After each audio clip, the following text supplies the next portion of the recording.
I never thought the last words my wife would say to me were written on a note. I still remember what the sky looked like that morning, cloudy, silent, like the whole world knew something had ended. Before I begin my story, let me know in the comments where you are listening from and what time it is. I just want to know I'm not alone in this. And if you feel moved by what you hear, consider subscribing. It helps more people listen. My story now, let me tell you what really happened. I woke up thinking it was just another day, go to work, come home, eat dinner with Lourdes, maybe sit on the porch like we used to. But the bed next to me was cold, her side empty. I didn't panic right away. Maybe she was in the kitchen. Maybe she'd gone to the market early. That's what I told myself. But deep down, I knew something wasn't right. I called her name once, then again louder. Nothing. I checked the kitchen. Empty. The bathroom. Empty.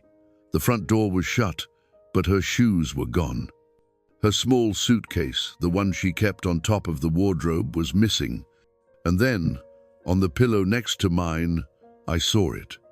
A piece of paper, folded once, with my name written on it in her handwriting. That soft, slanted way she wrote when she was nervous. "I'm sorry, I love you, but I can't stay. Don't look for me." That was it. No goodbye, no explanation, no hug, no tearful last moment. Just that note. I stood there, holding the paper in my shaking hands, reading it over and over, like maybe I'd missed something, maybe there was a second page somewhere. But there wasn't. My knees gave out, and I sat on the edge of the bed. My heart wasn't just broken, it was shattered. I couldn't even cry at first. I just sat there, staring at nothing, feeling like I'd been hit by something I never saw coming. I checked the clothes were gone. The small silver earrings I'd given her last month, gone. Even her cheap perfume, one she wore only on Sundays, was missing. She had planned this. She had been thinking about it for days, maybe weeks, while I had been busy trying to work extra hours to buy her a new dress. I ran outside like a madman, hoping I was wrong, hoping maybe she'd just gone out for a walk and would come back laughing, saying it was all a mistake. I ran to the gas station. Ramon's truck was gone. So was his room at Doña Carmen's boarding house. I wasn't stupid. I knew what had happened. But knowing didn't make it hurt any less. People stared when I walked through the streets that morning. I heard whispers, neighbors leaning in close, trying not to be obvious. "Did you hear? She left him for the truck driver." That word left, it felt too clean, too soft. She didn't just leave. She took my heart, my hope, and the life we were building, and drove away with them in someone else's truck. That night, I couldn't sleep. I kept hearing the sound of an engine in the distance, over and over. Every time a truck passed the main road, I ran to the window like a fool, hoping it was her. But she never came back. Not that night. Not the next. Not for 30 years. People always asked me how I could fall in love with someone so young. And I never had the right answer. All I knew was this: when I saw her for the first time, the world went quiet. It was a hot afternoon in Guadalajara. I had just gotten off my shift at the textile factory, hands rough from the machines, shirt clinging to my back with sweat. I passed through the plaza like I did every day. Nothing special, same street musicians, same old men playing cards, same fruit vendor yelling about his oranges. But then I saw her. She was standing beside a wooden cart filled with flowers, fresh ones, colorful and wild, like they'd just been picked that morning. And maybe they had. Her hands were busy arranging little bunches with ribbon, but her eyes, they caught mine. Green. Bright, sharp green. The kind of green that doesn't belong in a place full of smoke and dust. I stopped walking. My feet didn't get the message to keep going. She looked up, smiled, and I swear to God I forgot how to breathe. I wasn't a young man. I was 37, and by then I had already decided that love wasn't for me. I worked, I paid rent, I sent money to my sister. That was my life. Simple, quiet, maybe a little lonely but safe. She changed that in 1 second. She was 17, just a girl really, but not like other girls. There was something old in her eyes, like she had already lived 1,000 lives. I found out later that she had lost her mother young, raised her brothers, and helped her grandma grow those flowers to sell in the plaza. She was young, yes, but not naive, not soft. She was fire wrapped in petals. I walked past her cart every single day for a week after that. At first I just glanced. Then I started buying flower sown, 2, then more. I didn't even know what to do with them, so I gave them to my sister or left them at the church. I just wanted an excuse to see her smile again. She started laughing every time I showed up. "You must really like flowers," she'd say. "I like the way you tie the ribbons," I'd reply, trying to sound smooth. But my hands were shaking every time.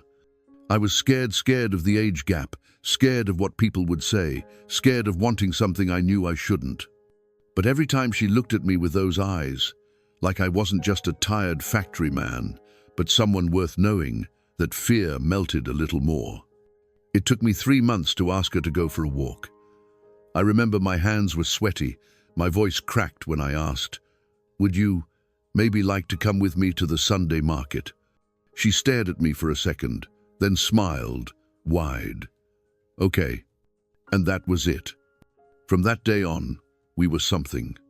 We weren't just Lourdes and Roberto anymore, we were us. We walked through cobblestone streets, sat on benches with melting ice cream, talked for hours about everything and nothing. I told her about the factory. She told me about her dreams of becoming a school teacher.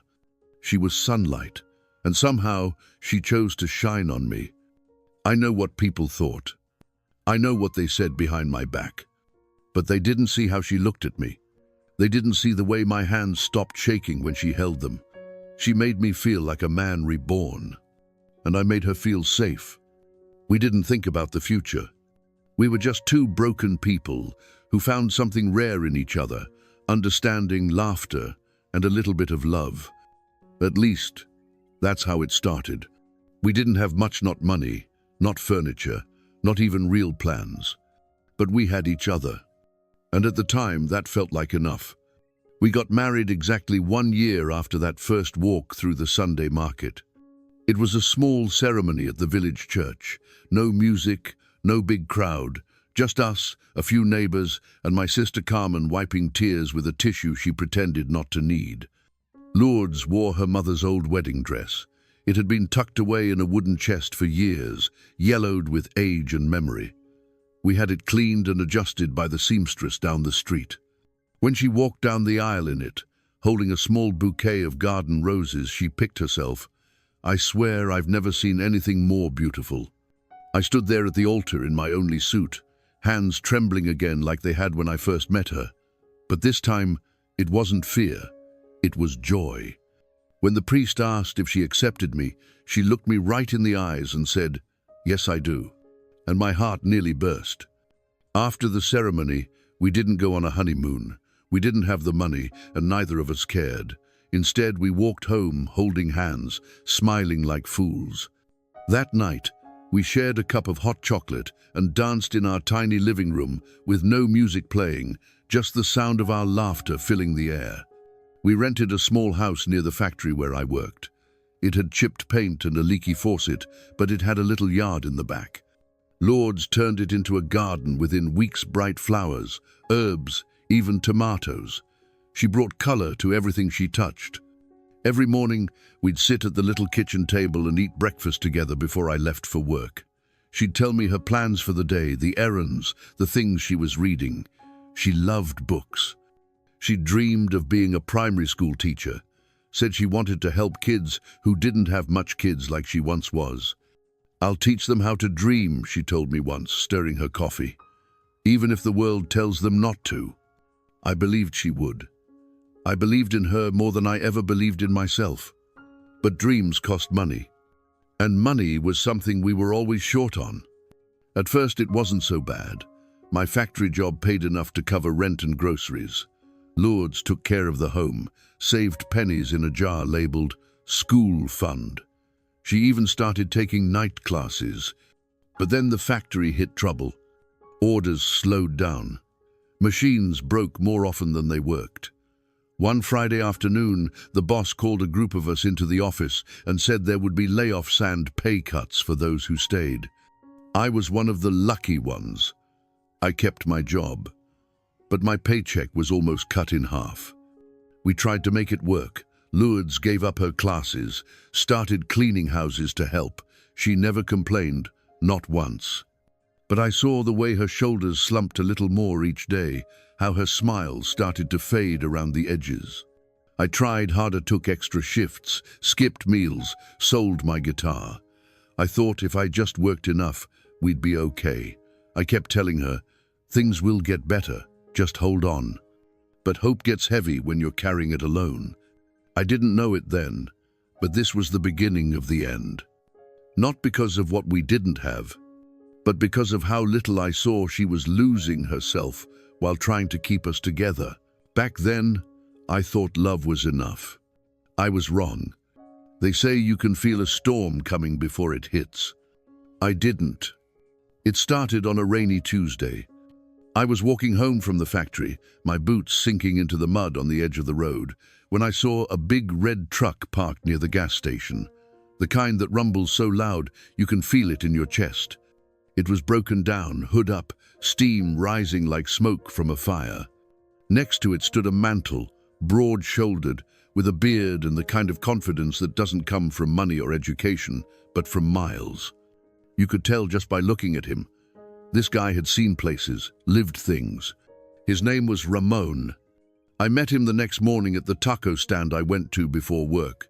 He pulled up a stool beside me and ordered 2 breakfast tacos and a black coffee. He said he'd be staying in town for a few days, waiting for parts to fix his truck. He was staying at Doña Carmen's boarding house, just 2 blocks from my home. He had stories. God, did he have stories? Tales about the storms in Veracruz, the beaches in Baja California, the food in Yucatan. He spoke like a man who'd lived 100 lives, like he'd met the whole world and shook its hand. I listened politely, nodded when needed, but deep down, I didn't care. I wasn't jealous. Not then, not yet. That came later. It was a Thursday when Lourdes came home from the market and told me about him. "There was a nice man who helped me today," she said while unpacking vegetables. "Ramon. His truck broke down, and he saw me struggling with the bags. He carried them all the way to the house." I froze. "Ramon? The trucker?" "See," she smiled, brushing hair from her face. "He's funny. He's been everywhere." She didn't mean anything by it, at least not in that moment. But her eyes sparkled in a way I hadn't seen in months. That sparkle became more common. She started dressing up more for the market, putting on lipstick, wearing the blue dress I'd bought her for our anniversary. She brushed her hair in the mirror longer than usual. When I asked, she said, "A woman should always look presentable," something her grandmother used to say. At dinner, the stories changed. She used to talk about her garden, the neighborhood kids, what she'd read in her books. Now she talked about Ramon, about the time he drove through a lightning storm in the mountains, how he once saw whales off the coast of Sonora, how he had eaten snake meat in the desert and said it tasted like chicken. "Wouldn't you love to see those places?" she asked one night, her eyes far away. "To travel, to live, to be free?" "Sure," I said, trying to smile. "Maybe one day when we can afford it." But we both knew it was a lie. With my factory hours cut, we could barely afford rent. The dream of traveling the world wasn't in our budget. I told myself it was nothing, that she was just curious, that Ramon was just a passing visitor. But something in my gut twisted every time she said his name. I tried to push the thoughts away. to pretend it didn't matter. But I knew my wife, and I could feel her slipping just a little every day, not into the arms of another man, but into a different life, a life I couldn't give her, and that scared me more than anything. They say when something's wrong in your marriage, you can feel it in the silence, and our house had gotten very quiet. Lourdes still cooked dinner, still folded my shirts, still kissed my cheek every morning, but it all felt automatic, like she was playing the role of wife while her heart was somewhere else.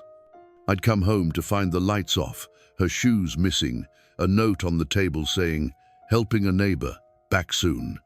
When she did come home, she seemed distant, not angry, not sad, just gone somehow.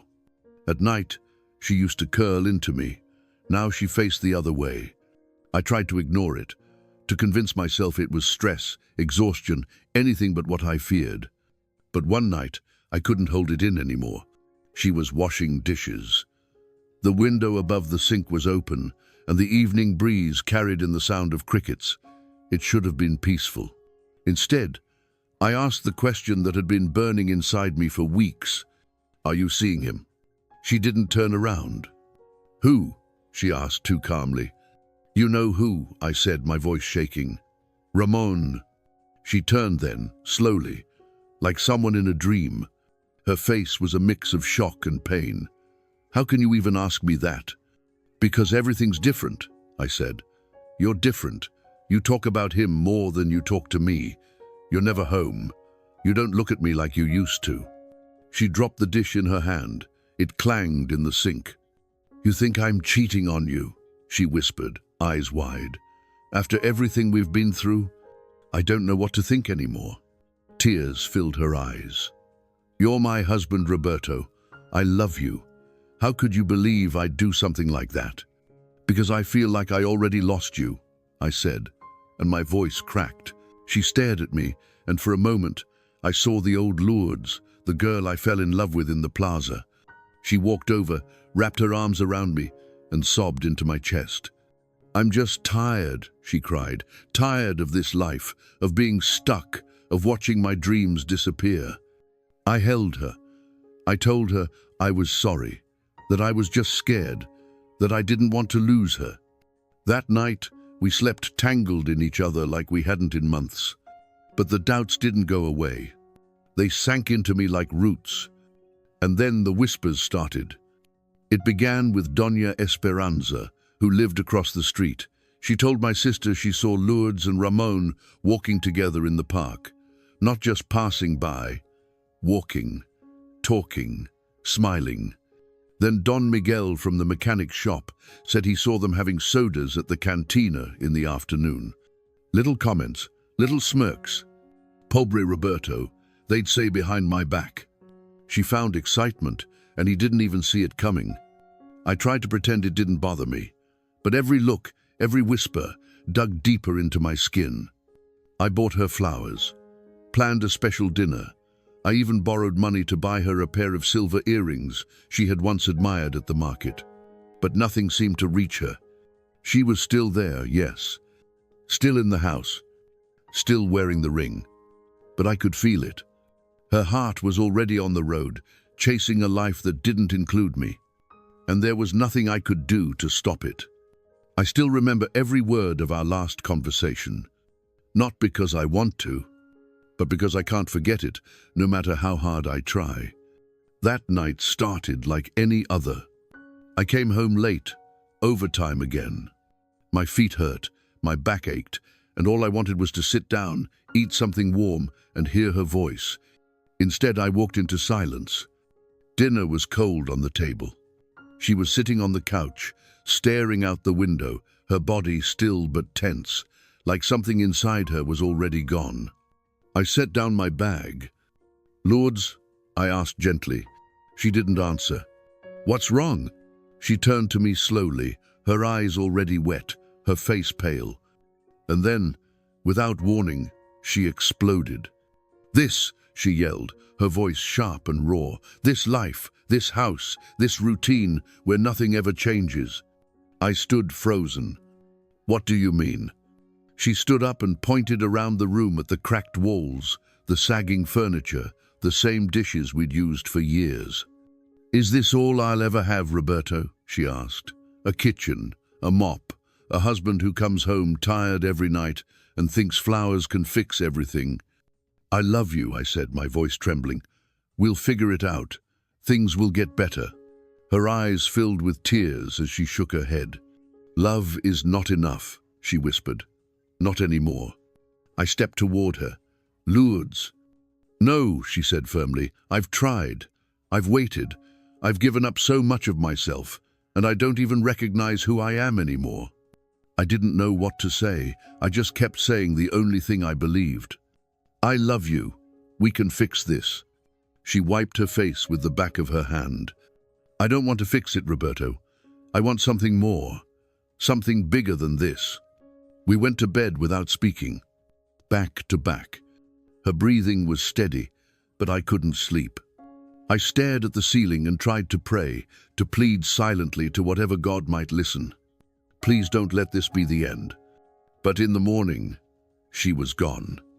I reached over, half asleep, expecting to feel her beside me. But the sheets were cold. I sat up. Her side of the bed was empty. The closet doors were open. Her clothes were gone. So was the small suitcase we kept above the wardrobe. And then I saw it. The note, folded neatly, placed on her pillow. "I'm sorry, I love you, but I can't stay. Don't look for me." I stared at those words for what felt like hours. They didn't make sense. How could someone love you and still leave? I searched the house like a madman, hoping she was still nearby. But her perfume was gone. The earrings I'd bought her were missing. And the garden she used to care for looked untouched, already starting to wilt. I ran to Doña Carmen's. Ramon's room, empty. His truck, gone from the gas station. They had left together. No goodbye, no fight, no final words, just silence and a note. The kind of silence that stretches across decades. The kind that makes you question if love was ever real at all. The days after she left felt like walking through smoke. Everything was blurry, and I couldn't breathe. I stopped going to work. I didn't eat, didn't shave, didn't even open the windows. The house sat in silence, the kind that isn't peaceful but heavy. A silence that presses on your chest and makes you wonder if you're still alive. I kept everything exactly the way she left it. Her cup on the kitchen shelf, her shoes by the door, her hairbrush on the nightstand, with a few strands still tangled in the bristles. I couldn't bring myself to touch any of it. If I moved anything, it would mean she wasn't coming back, and I wasn't ready to believe that. Neighbors started knocking on the door at first to offer food, then just to check if I was still breathing. My sister Carmen came by often. "Roberto," she said, standing in my doorway one morning, her arms crossed, her voice soft but firm. "You have to let her go." I didn't answer. I couldn't. My throat always closed up whenever someone said her name out loud. "She left you," she added. "A woman who walks out like that without a word doesn't deserve your tears." But I didn't cry for the woman she became. I cried for the girl in the blue dress who once danced with me in our tiny living room. The girl who whispered dreams into my ear while the rest of the world slept. People say time heals everything, but those people have never sat by the window and waited for a truck that never came. Because that's what I did. Every time I heard a diesel engine rumbling down the road, I jumped up, ran to the front door, heart pounding. Every time, I hoped it was her. Maybe she changed her mind. Maybe she missed me. Maybe she was coming back home. But every time, it was just another trucker. Just another stranger passing through town with no idea they were driving right over my heart. I became a ghost in my own home. I moved like a shadow, slow and quiet. I didn't answer the phone. I didn't go to church. I didn't laugh for what felt like years. The worst part wasn't the silence. It was the hope. Hope that made every sound outside feel like a maybe. Hope that turned ordinary moments into cruel reminders of everything I'd lost. They say ghosts haunt the places they can't leave behind. But sometimes it's the living who get stuck. And I was stuck in a house filled with her things, waiting for someone who was never coming back. At least, that's what I believed. It had been 30 years. 30 years since the morning she left. 30 years of silence. No letters, no calls, no sign of where she went. Just 30 slow years of working, aging, and trying to forget the sound of her voice. I had stopped waiting for her. Or at least, that's what I told myself. By then, I was 67. My hair had gone grey. My hands were slower. My knees ached when I climbed the stairs. But I still ran my little hardware store at the edge of town, just something to keep me moving, to give the days shape. It was an ordinary morning. Warm sun, quiet street, same dust in the air. I was sweeping outside the shop when I saw two figures walking toward me. At first, I didn't think anything of it. A woman and a young man, strangers probably. We got a few passers-by now and then, people driving through or lost on the way to the city. But something about the woman made me look twice. Her walk, her eyes, her face, older, lined with time, her hair streaked with grey. And then it hit me. Lourdes. I froze. I thought maybe I was seeing a ghost, or losing my mind. I blinked hard, but she didn't vanish. She kept walking, and when she stood in front of me, only a few feet away, she gave a soft, tired smile. "Hello, Roberto," she said. Her voice was lower, worn from years I hadn't been part of. But I'd know that voice anywhere. I couldn't speak, couldn't move, just stared, mouth dry, heart thudding like a drum in my chest. She looked nervous, but calm, like she'd practiced this moment in her head 100 times. And then she stepped aside. "I want you to meet someone," she said. "This is Miguel." The young man stepped forward. He was tall, maybe 30, with dark eyes and a serious expression. And as I looked at him, really looked, I felt something shift inside me. His eyes, they looked like mine. The same nose, the same furrow in his brow when he was thinking. My throat closed. "He's your son," she said softly. "Miguel is your son." I felt like the world tilted sideways. My son. My son? For a moment, I forgot how to stand. I reached out and grabbed the doorframe just to stay upright. I looked at Miguel.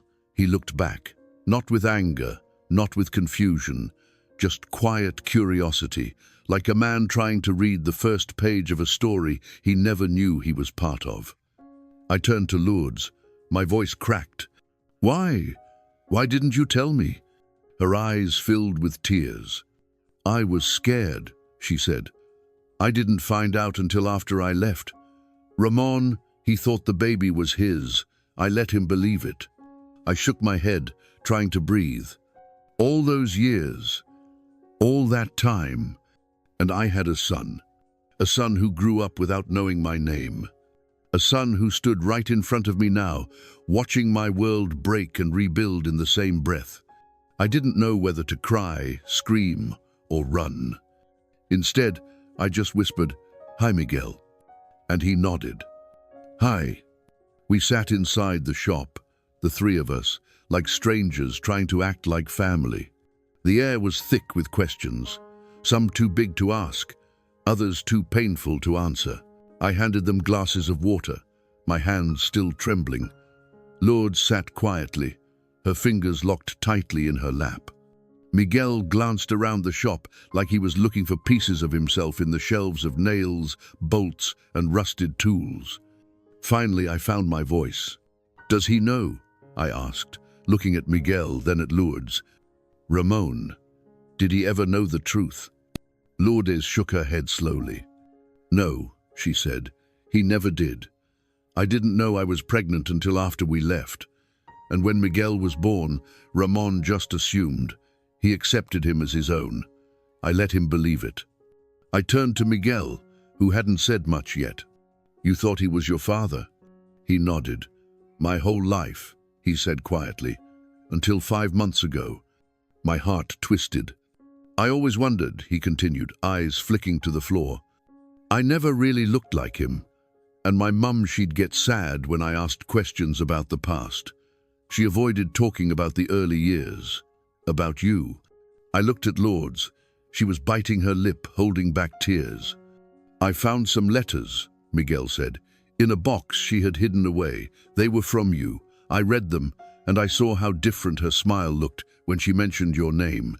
That's when I knew. A lump formed in my throat. I hired someone to find you, he added. Just to be sure.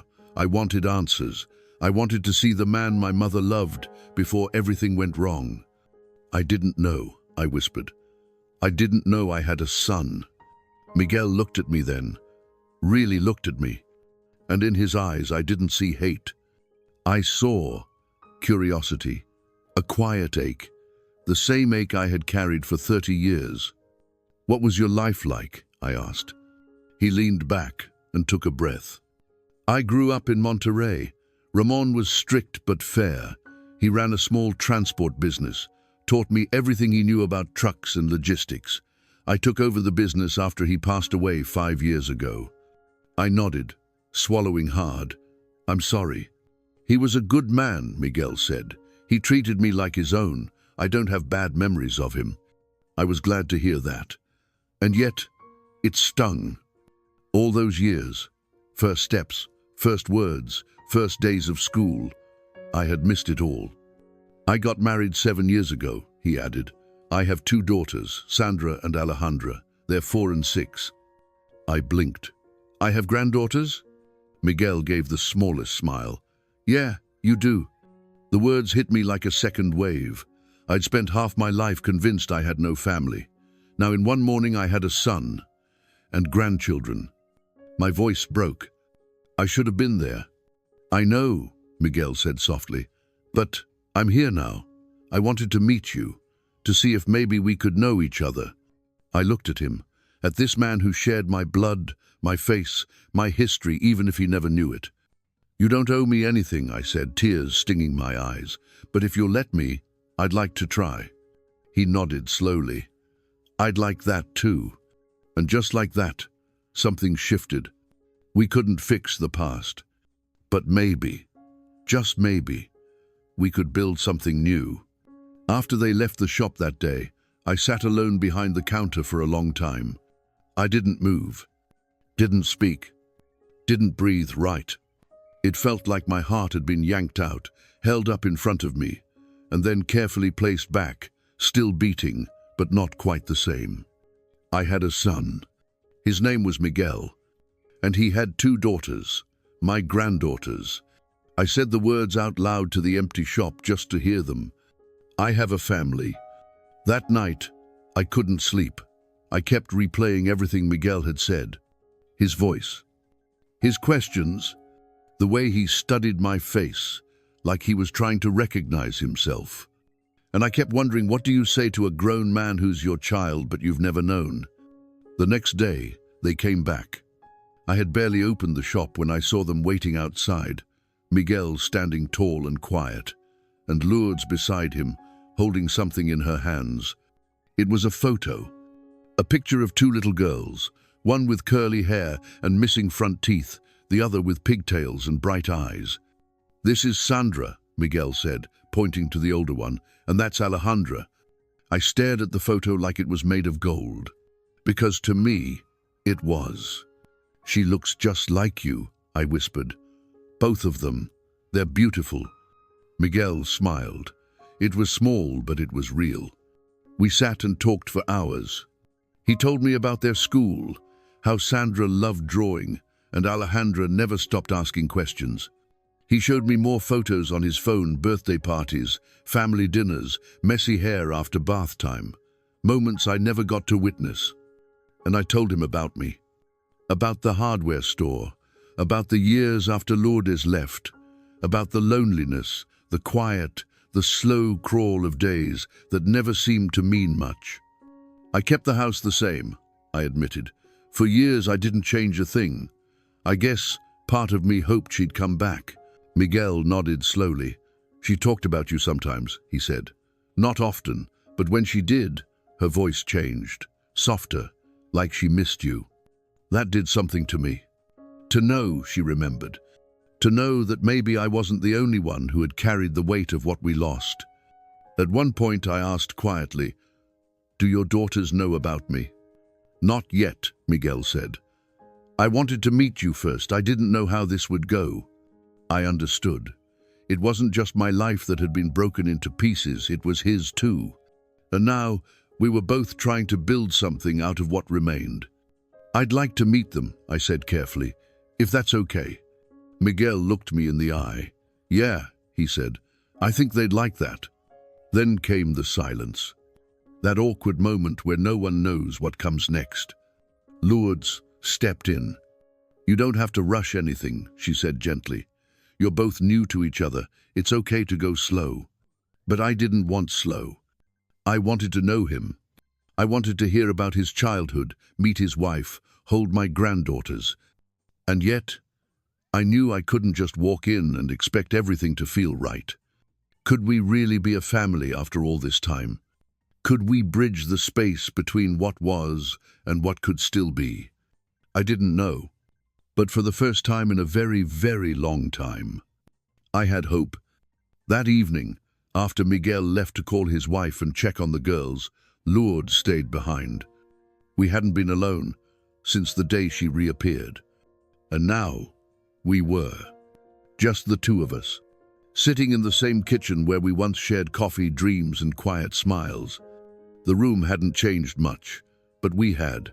She looked tired, not just from travel, but from the weight of everything left unsaid. "I didn't think I'd ever see this place again," she whispered, running her hand across the old wooden table. Her touch was soft, almost like an apology. I poured 2 cups of coffee and sat across from her. For a while we said nothing, just the sound of the wind tapping against the windows and 2 hearts beating awkwardly across a table that had once meant home.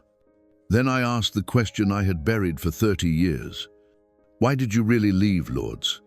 She didn't answer right away. She stared down at her cup, like the coffee held the truth. "I was scared," she finally said. "Scared that if I stayed, I would disappear." I frowned. "Disappear? I loved you, Roberto, I did. But every day I felt myself shrinking, washing dishes, folding clothes, waiting at the window while you worked yourself to the bone. I felt like I was watching my dreams die, one by one."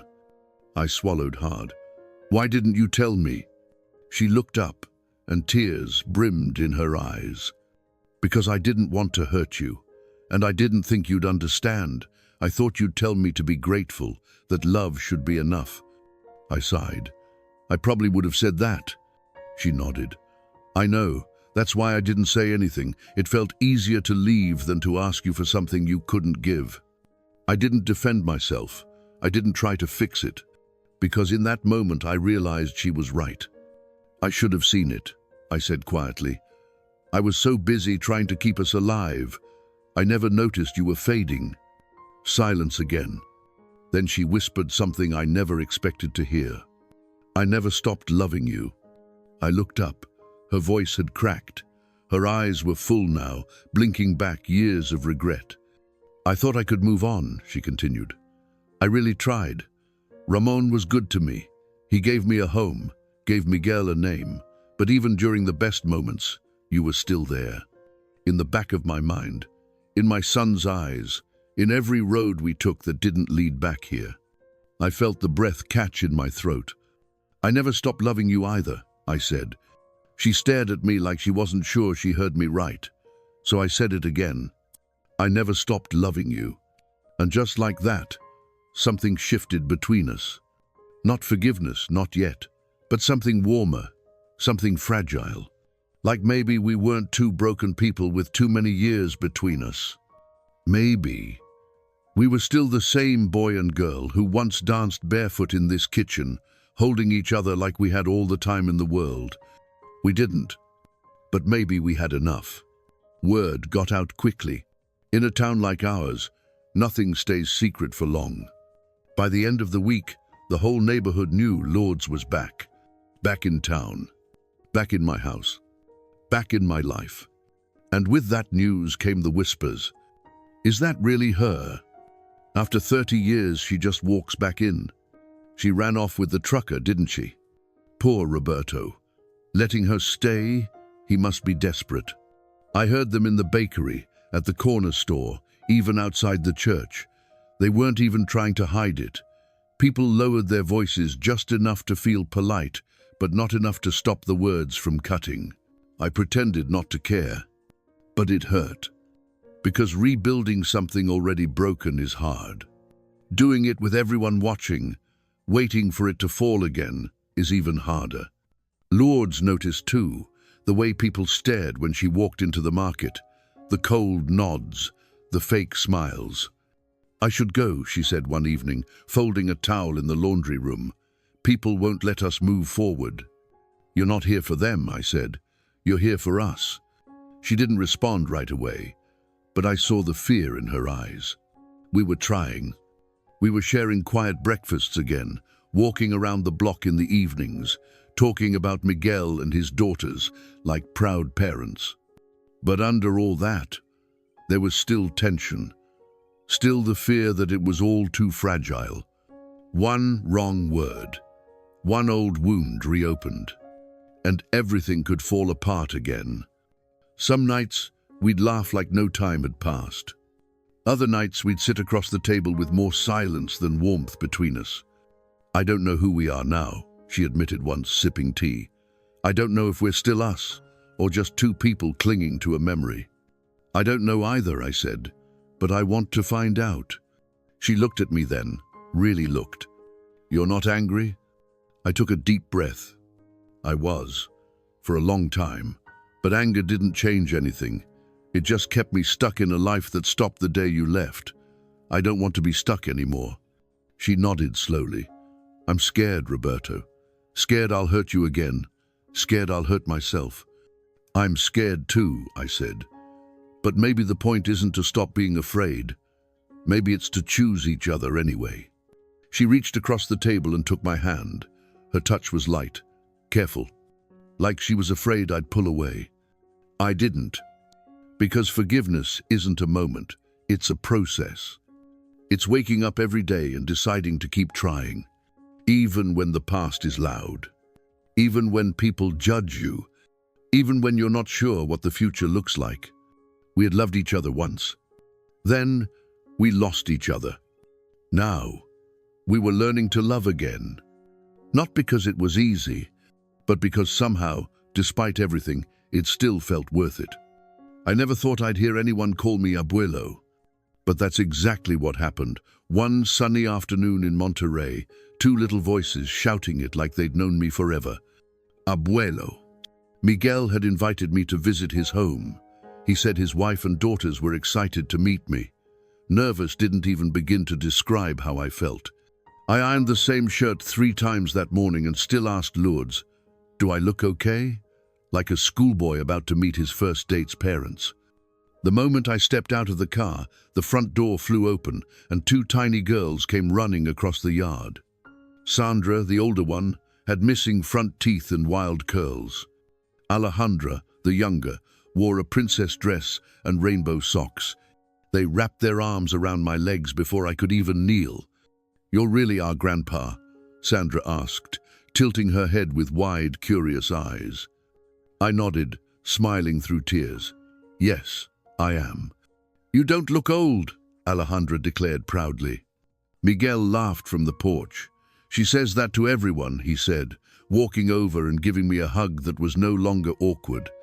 His wife, Carmen, came out behind him, kind eyes, warm smile. She wiped her hands on her apron and said, We've heard a lot about you, Roberto. Welcome to our home. Their house was beautiful, cozy, full of life. Paintings on the fridge, toys scattered across the floor, the smell of something sweet baking in the kitchen. It was a world I had never imagined. I'd be part of one I didn't even know I had missed until I walked into it. And for the first time in years, I felt needed. Sandra showed me her drawing of a dinosaur wearing a tutu, Alejandra asked if I could fix her toy robot. Miguel gave me a tour of his logistics company office behind the house. Everything I know about work ethic, he told me, I learned from a man I'd never met until now. It broke me, and it healed me, all at once. That night, we had dinner on the patio, grilled chicken, fresh tortillas, laughter echoing into the stars. The girls argued over who got to sit in my lap. At one point, Sandra looked up at me and asked, "Are you going to visit us all the time now?" I smiled. "As much as I can, sweetheart." And I meant it. Because that day, I found something I never knew I was missing. Not just a son, not just forgiveness, but a future. One filled with bedtime stories, birthday cakes, and hand-drawn cards that said, "Te quiero, abuelo." I wasn't just rebuilding a life anymore. I was becoming part of something new, something whole, something joyful. We were sitting in the backyard, under the stars, when she asked me. The garden had grown wild over the years, but the bougainvillea still bloomed, bright pink and stubborn, just like Lourdes. She sat beside me on the old wooden bench we once painted together, legs tucked under her, her hands folded in her lap like she was bracing for something big. And I guess she was. "I have to ask you something," she said softly, eyes on the sky. "Go ahead." She took a breath, then turned to me. "Do you want to try again?" My heart stopped for a second, maybe longer. We hadn't talked about us like that, not directly. Sure, we'd been spending time together, cooking, walking, talking late into the night. We'd even laughed like old times. But this was something else. "A real second chance?" I asked. She nodded slowly, not to erase the past, not to pretend it didn't happen, but to start from who we are now, you and me, as we are. I looked at her, really looked.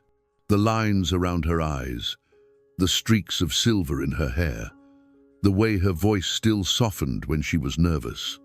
She was no longer the 17-year-old girl in a borrowed wedding dress. And I was no longer the 37-year-old factory worker trying to hold the world together. We were older now, quieter, weathered by time and loss. But in that moment, I saw her not as the woman who left, but the woman who came back. "I never stopped loving you," I said. "But loving you again, that's something different. That means letting go of the old versions of us. It means starting fresh. Can we do that?" "I want to try," she said, tears already in her eyes. "I don't know what it'll look like. I'm not the same. I have scars now. I carry regrets." "So do I said. She reached for my hand. Her fingers were warm, familiar. "I'm not asking for a fairy tale, Roberto," she whispered. "Just a chance, a quiet, slow, honest chance." I looked at her hand in mine. Then I looked into her eyes, those same green eyes that stopped me in the plaza all those years ago. And I smiled. "I think we've earned that." She smiled back. And for a moment, we weren't two people making up for lost time. We were just two people finally choosing each other without noise or pressure. Later that night, just as we were getting ready to turn in, she surprised me again. One hand on the light switch, she turned and said, almost shyly, "Roberto, would you marry me again?" I laughed, half in shock, half in joy. "You're proposing to me?" She raised an eyebrow. "Well, you didn't the first time. You just handed me your mother's ring and said, 'Let's do this.'" I chuckled. "And you said yes." "I'm asking now," she said. "So, will you marry me again? For real this time, not out of hope, not out of pressure, just because we still want to share the years we have left." I didn't even hesitate. "Yes," I said, taking her hand and pressing it to my heart. "Yes, Lourdes, this time, for always." We got married on a Sunday. Again. Same little church. Same dusty pews. Same crooked bell that rang 3 seconds too late. But this time, everything felt different. There were no bouquets of fresh-cut flowers, no choir, no long guest list. Just Miguel and his family, a few curious neighbors, and Father Estabano, much older, voice a little shaky, but eyes still kind. Lourdes wore a simple cream-colored dress. No lace, no veil, just her. Beautiful, older, wiser, more herself than I'd ever seen her be. I wore my best shirt and the same shoes I'd had since the shop first opened. When Father Esteban asked us if we promised to love and honor each other, Lourdes smiled and whispered, "This time, I know what that means." And I said, "So do I." We kissed. Miguel clapped. Sandra and Alejandra tossed handfuls of flower petals they had gathered from the garden that morning. It wasn't grand. It wasn't perfect. But it was real. We had lived through things that break people. Distance, silence, regret. And somehow we came out the other side older, slower, but still standing. Our love wasn't what it once was. It was something else now. Something steadier. Something deeper. It didn't come with fireworks or dizzying passion. It came with quiet mornings and shared coffee. With remembering to buy her favorite tea. With her rubbing my shoulders after a long day at the shop. With sitting side by side in the living room, saying nothing, and still feeling complete. That's what love looked like now. Not a chase, not a rescue, but a return. A choice to stay. Every day, we made room for the past, not to relive it, but to respect it.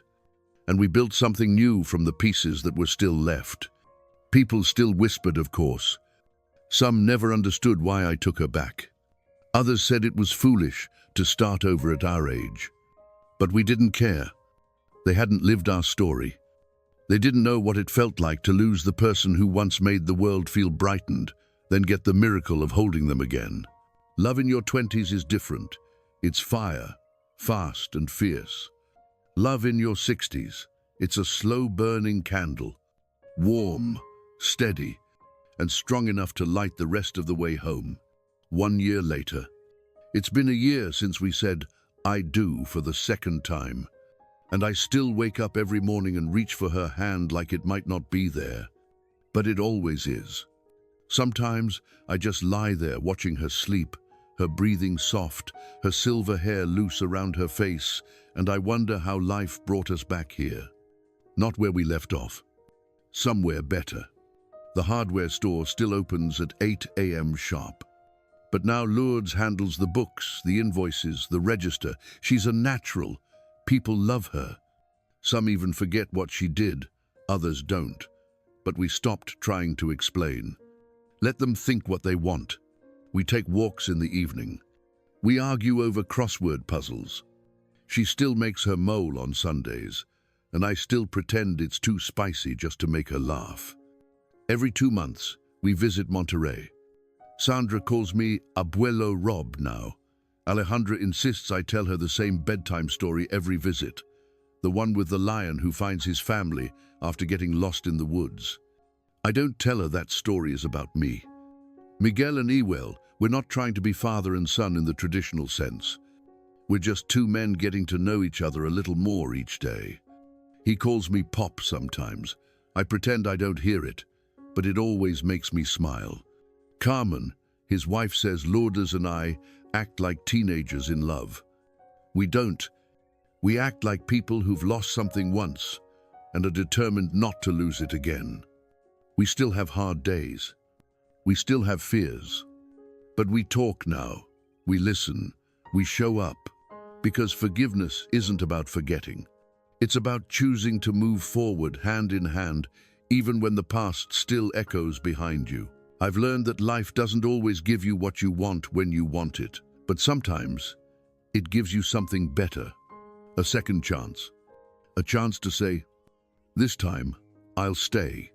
We didn't get the years back, but we found a new forever. If this story touched your heart, don't forget to like, share, and leave a comment below.